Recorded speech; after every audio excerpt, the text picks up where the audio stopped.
Opinion Rabindranath Tagore has no place in New Bangladesh. The vandalization of the historic Rabindranath Harabari in Shahjadpur, Sarajanjay, last week proves that Mohammad Yunus interim regime and its functioning has entrapped Bangladesh like a curse. Since August 2024, there has been a concerted attempt to erase and decimate cultural and intellectual symbols that had sustained the struggle for identity and cultural assertion in East Bengal during the dark days of West Pakistan's occupation. The symbols of Bangladesh's liberation war and of its creation were attacked, leaving Bangabandhu Sheikh Mujib's Dhanmondi house gutted and bulldozed and the memorials to the liberation war vandalized.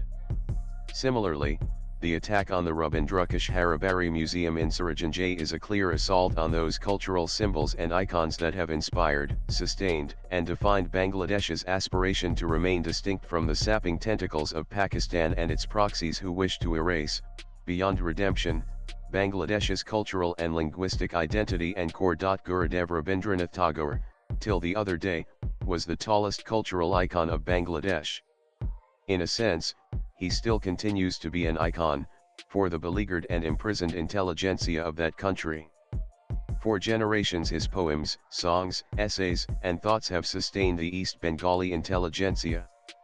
He stood as a perennial source of solace in the dark days of the struggle against a marauding West Pakistani dispensation which was determined to erase the Bengali identity and texture in East Pakistan. That unfinished agenda of Pakistan, stymied by the liberation war and the formation of Bangladesh, has now been set rolling. Pakistan's proxies such as the Jamaat, Hafizat Islam and other lesser-known radical outfits, propping up the Yunus regime, are in overdrive now to destroy Bangladesh's cultural symbols and icons. The Bangladesh that these forces envisage will be dark and monotonous. It will be shorn of colors, devoid of elevating thoughts and emotions, bereft of all music which has flowed out of the soil of Bengal, representing her soul and its deeper aspirations. They want a Bangladesh in which Tagore will be an outcast, fit to be dumped and relegated as haram. The students who organized and participated in the August protest and insisted that they represented a new Bangladesh, have been complicit in this demolition of Bangladesh's cultural symbols. Realizing that their path to survival is through the creation of a political identity and outfit, these youth leaders have joined hands with radicals in order to gain and maintain a political space. An assault on Gurudev Rabindranath Tagore's persona and legacy is thus the surest way to gain political space and legitimacy in Bangladesh today. The attack on the Rabindranath Harabari has been passed off as a spontaneous reaction to a local dispute, and yet the manner in which an organized and armed mob invaded the sacred premises hardly lends credence to that alibi. It was as if the vandals were lying ready, awaiting an opportunity to attack the museum. Professor Yunus' Bengali Nobel laureate friends and admirers, led by Professor Amartya Sen and Professor Abhijit Banerjee, or famous Bengali writers like Amitva Ghosh, ought to educate him on the imperative of protecting Tagore's legacy in Bangladesh. Some of them, as self-styled global citizens, have been conspicuously silent on the happenings in Bangladesh. Their silence on attacks such as these, their passivity when Hindus were being bullied and assaulted under the Yunus regime's watch, is especially astounding and stunning. Rabindranath Tagore's association with East Bengal was a deeply intertwined one, and it can hardly be eradicated. Despite seeing it as a task that stood completely opposite to his nature, Tagore deftly managed their landed properties, primarily in East Bengal, that fell to his lot to handle. Some of his most enduring poems, stories, and essays were composed and written while he was in East Bengal. But Tagore was no dreamy poet and rent-extracting landowner. The Zamindar Rabindranath Tagore was a unique personality. He stood completely apart from the genre of his time. Leading Bengali literature, poet, and essayist of the Tagore era Pramtha Chaudhary 18681946, observes that as a Zamindar Tagore was as unique as he was as a poet.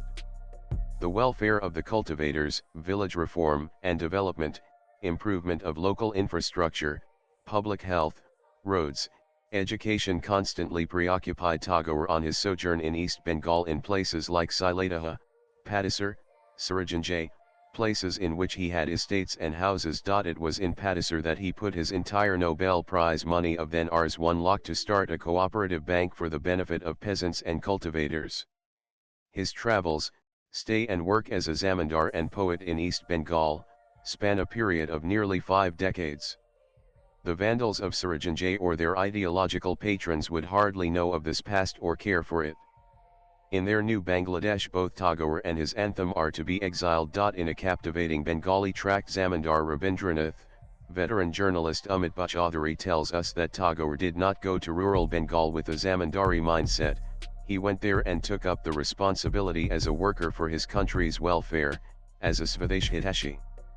The riots were surprised to see a Babamoshai who did not fit the usual image of an extractor and entertainer. Tagore came as their guardian and carer.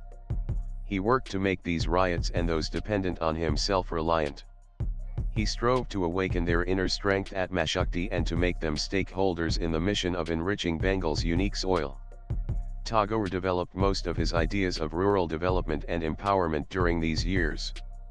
In Chaladaha, for instance, Chaudhary writes, he set up, in memory of his father Maharshi Rabindranath Tagore, the Maharshi Free Dispensary which treated the rural poor through homeopathy, Ayurvedic and allopathic medicines.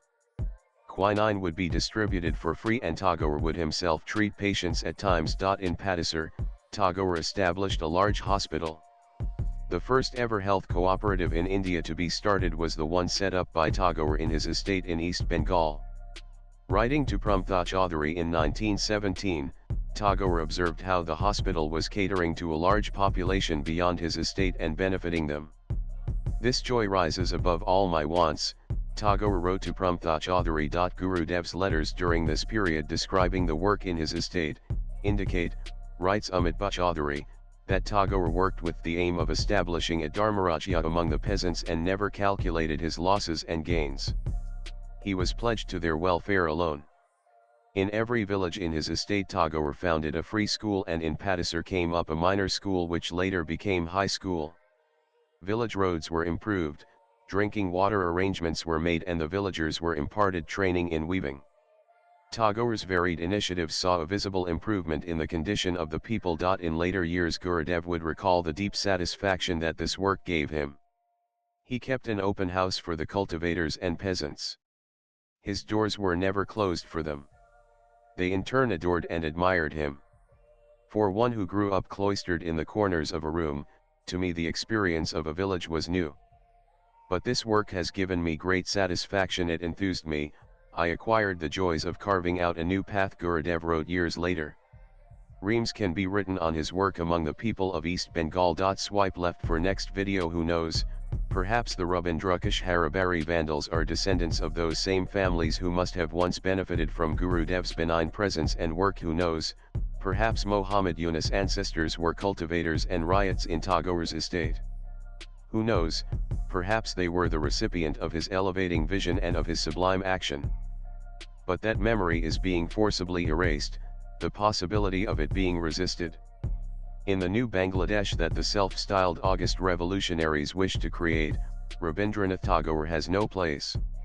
He is being driven out. The author is Chairman, Dr. Syamaprasad Mukherjee Research Foundation, and a member of the National Executive Committee, BJP. The views expressed are personal and solely those of the author. They do not necessarily reflect News 18's views. Latest blogs.